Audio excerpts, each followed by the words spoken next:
can also find the volume between a surface and a region on the xy plane that is not a rectangular region.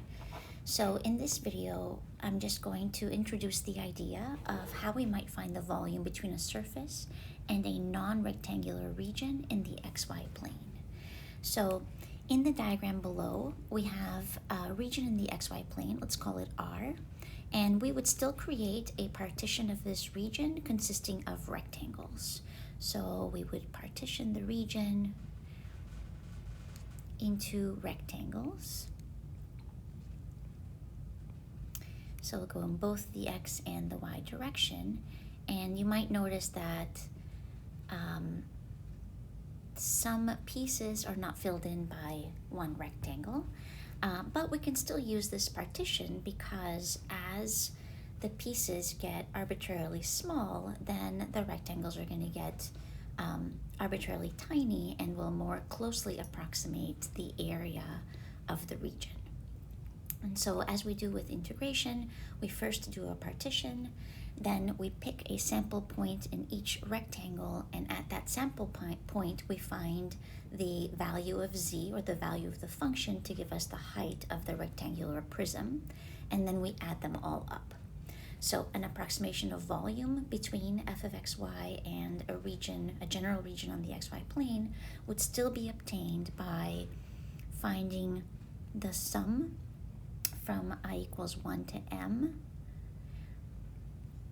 and the sum from j equals 1 to n of our function value at each sample point in each rectangle times the change in y times the change in x. So we do exactly the same thing as we did when we had a rectangular region, and we note that as delta approaches 0, so that means as our area element, which is delta y, delta x, we can call this delta A, as these values get very, very small, two things occur. One, the rectangles fill the partition of R more completely, which is what we want.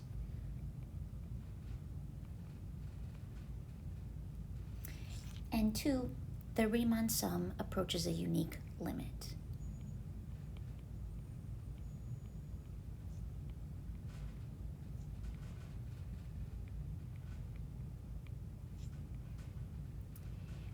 And when this limit exists, we say that our function is integrable,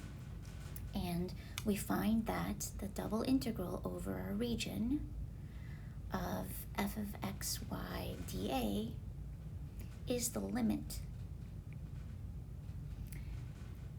as delta approaches 0, so as our area element gets very small, of this double summation from I equals 1 to m, from j equals 1 to n of f of xy delta y delta x. And again, when this limit does exist, we have an integrable function. In upcoming videos, we'll try to think about how we might find the volume using some examples, and how we choose which integral will come first, because the order is going to matter now when it did not matter with rectangular regions.